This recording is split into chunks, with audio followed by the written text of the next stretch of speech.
Galimera, Galimera, Galimera. You join us on a rather grim day this morning.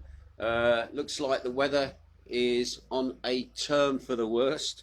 After a couple of days of lovely weather. I think we had a little bit of rain last night, but the clouds certainly are looking grim at the moment. Looking over towards the hills over there, that is also not looking good. I think our nice turn of weather, I think may have come to its end. But then again, we are talking about, what are we in today? I can't remember what the date is today. I think I can remember it's day 15 of the lockdown at the moment. The old chickens are running around having a little peck. The oranges are coming along quite nicely. Let's just zoom in on the oranges there up in the trees. They're not eaters yet, we've been assured, but hopefully they will start being ready within the next few weeks. Anyway, let's have a quick look at what's been going on news-wise in this last 24 hours.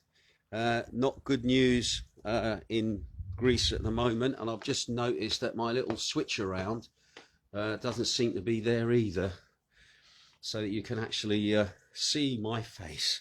So I think this might be just a talk while you look at the view.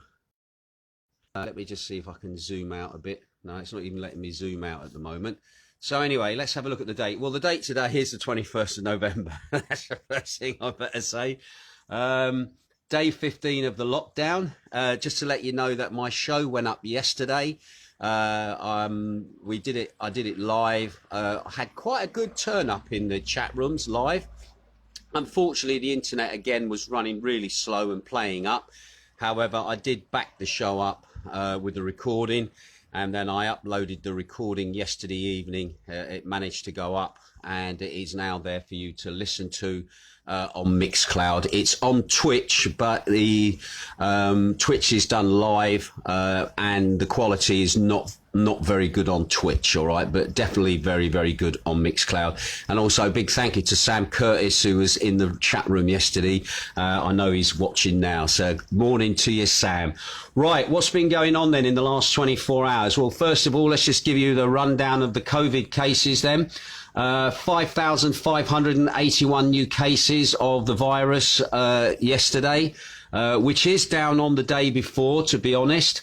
However, in total, we've had 87,812 cases since the pandemic started. Now, there's one new case in Zakynthos. Not had any information on that at the moment. Hopefully something may come through later on today. There's been 2 new cases in Kefalonia, and there's also been 9 new cases in Corfu. The number of infections remains high at the moment in Attica and in Thessaloniki, with 3-digit cases in Lycia, Maganissa and Pella. And also, interestingly, 2 private hospitals in Thessaloniki, along with their staff, they were forcibly appropriated by the government yesterday to support the increasing number of patients being hospitalised with COVID-19. Now, the health ministry said in a statement that it had initially requested beds in private hospitals be made available to the government because the public health system was under great pressure. However, despite the effort of finding mutually acceptable solutions, it was not possible. So therefore, it led to forcible appropriation by the government order. So anyway, we'll keep an eye on that. It looks like they're getting very totalitarian now in trying to deal with the health issue here at the moment. We've also had 72 new deaths in the country, which is up on yesterday. Yesterday we had 59. So that's a total now of deaths since the pandemic started of 1,419. And the average age of the people passing away were in their 70s with underlying health issues.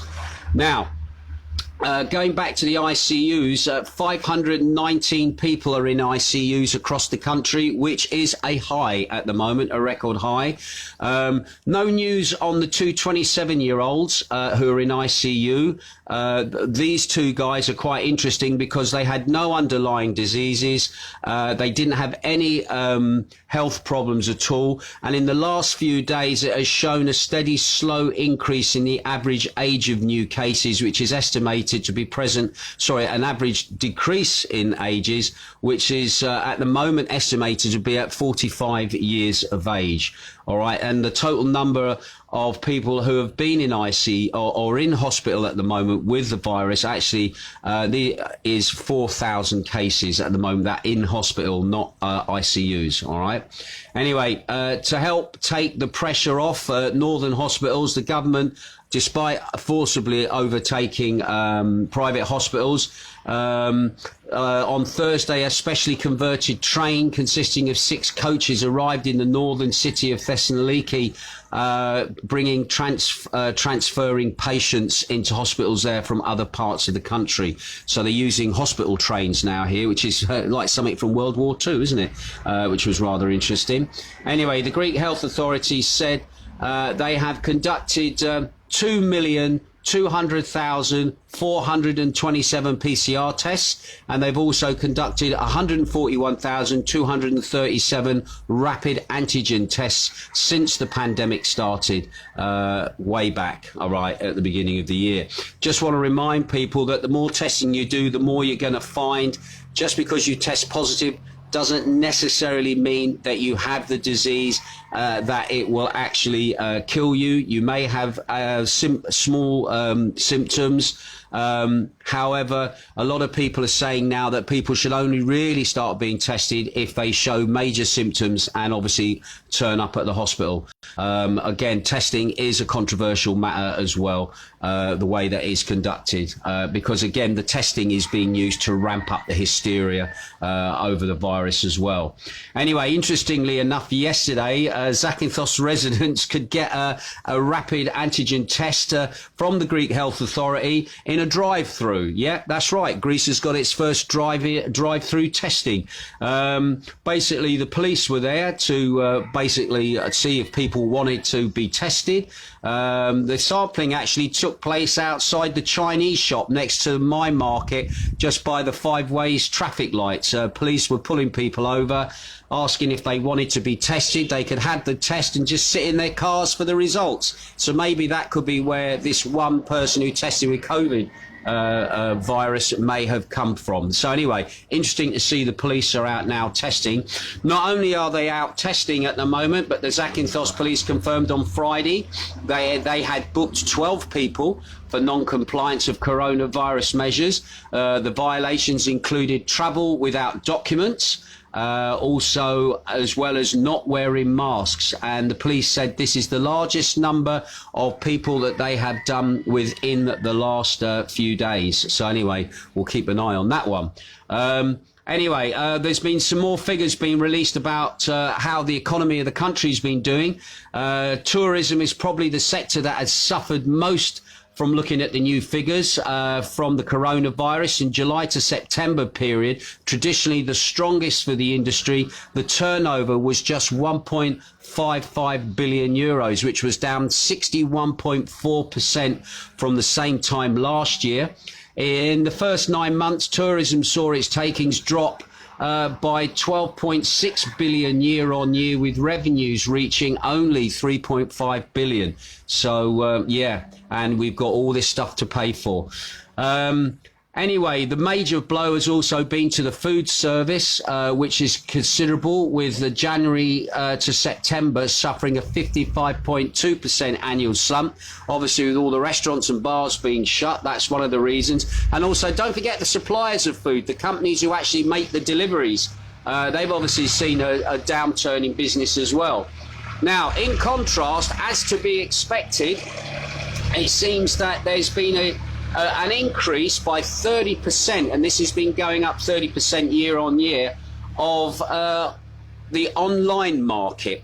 And also certain new markets have opened up here in Greece. They've just started now having online supermarkets. I don't think we've got one here in Zakynthos, to be quite honest, but I know in places like Athens and Thessaloniki, online supermarkets have kind of took off. I'm not sure if when they say online supermarkets, they mean a delivery service where you go online, which is attached to a major supermarket, or people actually just setting up basically a big warehouse that just supplies food by you just going online. And also, of course, everybody's using Amazon here as well, buying stuff online as well. And again, that has obviously going to have an impact again on the small shops in the streets, as the same way it's having the same way that it's having effects on the UK market as well.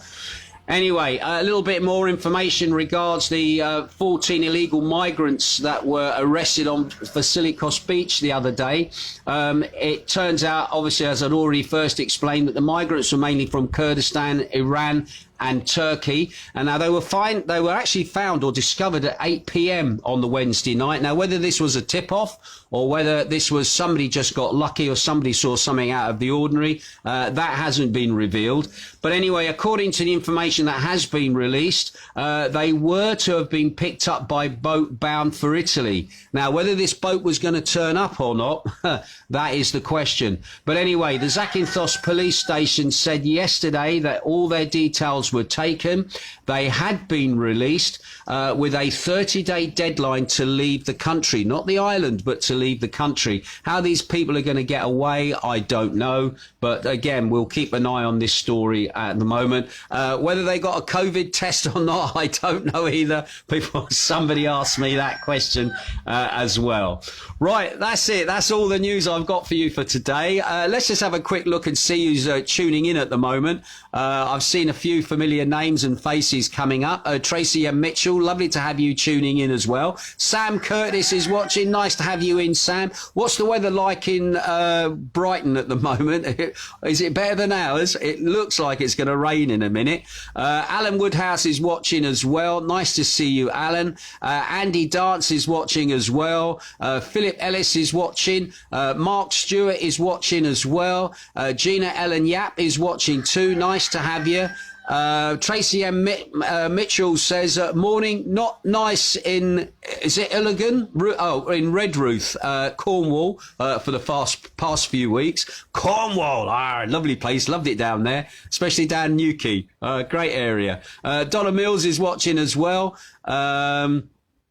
He says, Sam actually does say it's cold, and cloudy here in Brighton. Thank you for that, Sam. Greatly appreciated. Maureen Levington is watching as well. Claire Thompson is watching. Dennis Patrick Carroll is watching over there in Cyprus. I bet it's nice and warm in Cyprus today, is it? Let me know, Dennis. Find out how it is.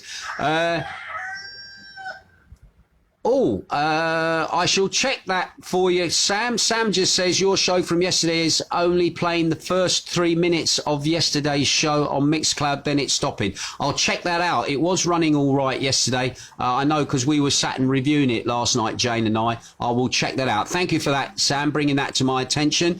Andy Johnson is watching as well. Graham Bint is watching in Australia. How you doing, buddy? What's the weather like where you are? Probably hot. Where you are at the moment. No more fires, I take it. But anyway, nice to have you tuning in. Right, that's it from me for today. Not really sure what we're going to do today, to be honest. The weather is looking pretty grim. It's not that we can go anywhere or stuff like that. I think it's just a day for staying in and probably watching The Crown, Series 4, which I've managed to download. And I've got 2 episodes of Mandalorian to get through as well. So it's busy here, doing nothing. Finding the day, trying to find lots of things not to do. Anyway, I'll speak to you again tomorrow. We'll see what happens, see if anything improves over here, and I'll see you tomorrow. You take care and have a great day.